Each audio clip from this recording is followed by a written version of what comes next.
Assalamualaikum warahmatullahi wabarakatuh. Kita akan melanjutkan materi yaitu tentang distribusi normal.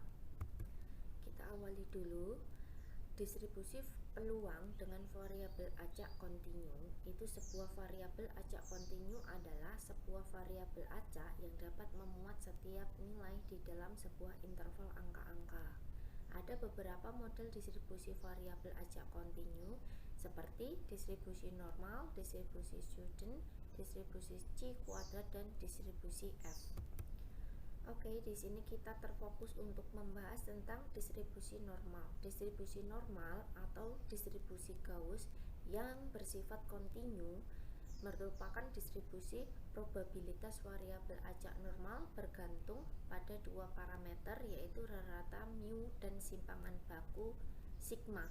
Bentuk umum fungsinya adalah fx sama dengan 1 dibagi sigma dikalikan akar dari 2pi dikalikan e dipangkatkan min setengah dikalikan dengan x min mu per sigma, setelah itu dikuadratkan. Dalam hal ini pi itu adalah nilai konstanta yang kita pakai, itu adalah 3,1416. Kalau E itu bilangan konstanta yang kita pakai 2,7183. Untuk mu itu adalah parameter, merupakan rata untuk distribusi. Kalau untuk sigma itu sama dengan parameter, merupakan simpangan baku untuk distribusi. Sifat-sifat penting pada distribusi normal. Yang pertama, grafiknya selalu ada di atas sumbu datar X. Oke, kita lanjut untuk pembahasan. Diketahui X bar itu adalah 6,7, sigma itu adalah simpangan baku 1,2. Kita membutuhkan rumus transformasi. Zi itu sama dengan Xi min X bar dibagi dengan sigma. Nah, soal pertama itu adalah siswa mendapatkan nilai 6. 6 itu adalah di antara 5,5 dan 6,5. Berarti kita pakai Z1 dulu. Z1 itu sama dengan rumusnya yang ini ya, berarti Xi-nya itu adalah 5,5 dikurangi X bar-nya adalah 6,7. Sigma-nya itu adalah 1,2. Nah, setelah itu kita hitung, ketemunya adalah negatif 1,00. Berarti kita butuhkan dua angka di belakang koma. Setelah itu kita Z2 itu sama dengan 6,5. X2-nya kita pakai yang 6,5. X bar-nya adalah 6,7, sedangkan sigmanya simpangan bakunya 1,2. Nah, kita hitung ketemunya min 0,17. Nah, sekarang kita gambar. Jadi kita gambar biar lebih mudah pemahamannya ya. Nah, ini adalah kurva distribusi normal. Luas di bawah kurva itu adalah 1. Berarti kalau kita bagi 2 seperti ini, yang sebelah kiri setengah, yang sebelah kanan setengah. Berarti ini adalah Z0. Dia bernilai negatif ya, min 1, berarti letaknya di sebelah kiri. Berarti kira-kira di sebelah sini min 1. Nah, sekarang negatif 0,17, berarti sekitar di sini. Nah, kita mencari daerah di antara min 1 sama negatif 1 sama negatif 0,17. Nah, untuk mencari ini luasnya, kita pakai tabel Z.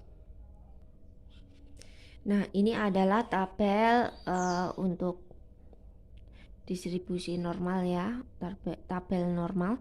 Nah, kita akan mencari Z1 itu min 1. Berarti kita abaikan negatifnya. Kita ambil angka yang ini ya, Satu angka di depan, setelah itu dua angka di belakang koma. 1,00. Berarti kita cek 1. Di sini ya, 00 berarti ini. Nah, ini itu adalah 0,3413. Sedangkan kita tandai dulu 0,17 berarti 0,1 kita tarik ke kanan itu 7. Berarti 0,0675. Kita tandai dulu. Oke, tadi kita sudah cari ya. Untuk Z1 itu min 1 berarti Z0-nya atau tabel normalnya itu adalah 0,3413. Kalau Z2 itu negatif 0,17 berarti Z tabelnya itu adalah 0,0675. Nah, perlu digarisbawahi di sini jika tabel Z tadi itu dia bergerak dari 0. Nah, jika 0 ini kan sampai dengan min 0,17 berarti luas di sini itu adalah 0,0675. Nah, sedangkan kalau Z-nya min 1 berarti dia dari 0 sampai dengan min 1 itu luasnya adalah 0,3413. Berarti untuk mencari yang diarsir berarti kita menghitung dari sini ya. Nah, kita kurangi ini. Ini adalah Z2. Maaf, ini adalah Z satunya. Kita kurangi Z2. Seperti itu. Nah, berarti untuk mencari peluang nilai 6 itu sama dengan berarti Z1 itu dikurangi dengan Z2. Berarti 0,3413 itu dikurangi dengan 0,0675. Kalau kita kurangi berarti ketemunya 0,2738. Untuk persentase kita tinggal kalikan 100%.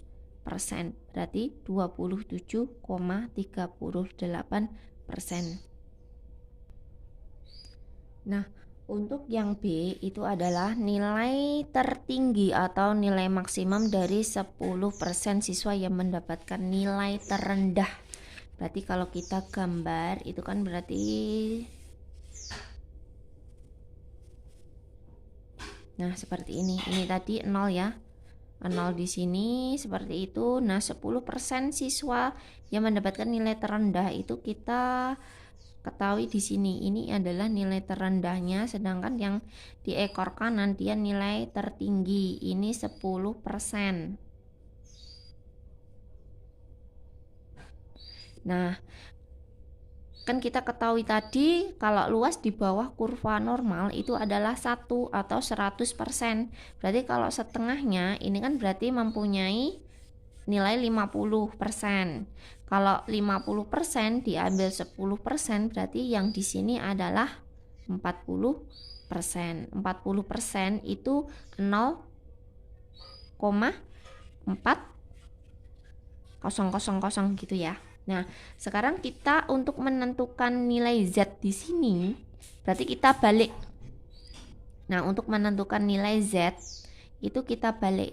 Nah, caranya itu adalah kan tadi kan kita pinggir-pinggir, setelah itu kita tarik tengah ya.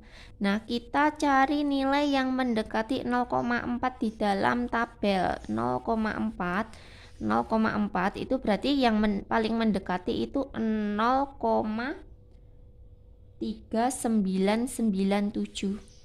Nah, kita tarik ke kiri dan ke atas itu ketemunya berapa? Ini 1,2, ini ketemunya 8. Oh, berarti nilai Z-nya itu adalah 1,28. Nah, Z di sini berarti 1,28.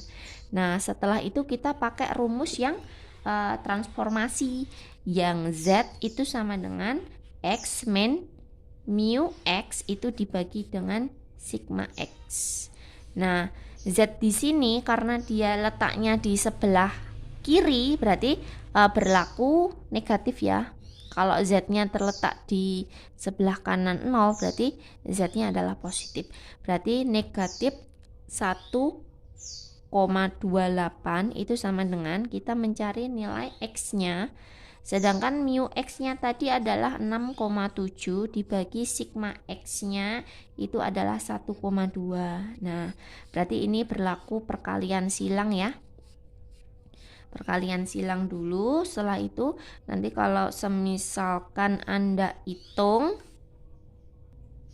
nah jika Anda kalikan itu berarti negatif 1,28 dikali 1,2 itu adalah negatif 1,536.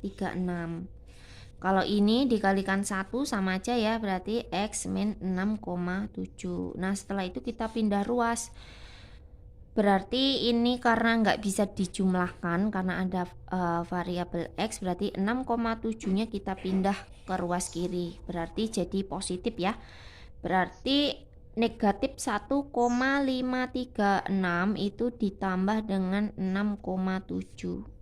Nah, berarti bisa kita hitung hasilnya adalah 5,164. Ya, kalau kita membulatkan itu berarti 5,2. Berarti nilai tertinggi atau maksimal dari 10% siswa yang mendapat nilai terendah. Oke, selanjutnya kita akan menghitung nilai terendah dari 10% siswa yang mendapatkan nilai tertinggi. Kalau kita gambar itu berarti dia letaknya ada di sebelah kanan. Nah, ini tadi kan berarti 0 di sini ya. Berarti kalau 10% siswa mendapatkan nilai tertinggi. Nah, ini adalah 10%. Sisanya adalah 40%. Seperti itu. Nah, kita butuh Z-nya ini berapa? Nilainya sama ya, berarti dengan yang nomor B tadi. Bedanya dia adalah negatif karena letaknya di sebelah kiri, sedangkan yang nilai tertinggi itu letaknya di sebelah kanan. Nah, untuk mencarinya Z-nya di sini, Z-nya bernilai positif itu sama ya dengan yang tadi, berarti kita tarik yang mendekati 0,4. Berarti 0,3997 kita tarik ke atas dan kita tarik ke samping, ketemunya adalah 1,2 dan di sini adalah 8. Berarti Z-nya bernilai positif 1,28. Nah, untuk menentukan nilai ini nilai berapa, berarti kita masukkan ke rumus transformasi tadi, Z sama dengan X min mu X dibagi dengan sigma X. Nah, Z-nya dia bernilai positif ya. 1,28 sama dengan X dikurangi 6,7 dibagi 1,2. Berarti ini kita kalikan silang lagi. Kita kalikan silang berarti hasilnya adalah 1,536 X min 6,7. Nah, berarti untuk nilai X itu sama dengan, karena dia negatif ya, berarti pindah jadi positif, berarti 6,7 ditambah 1,536. Berarti untuk nilai X itu adalah 8,236. Bisa kita bulatkan, untuk X itu adalah 6,2. Nah, berarti batas di sini untuk nilai X nilai terendah ya. Nilai terendah dari 10% siswa yang mendapatkan nilai tertinggi itu adalah 8,2.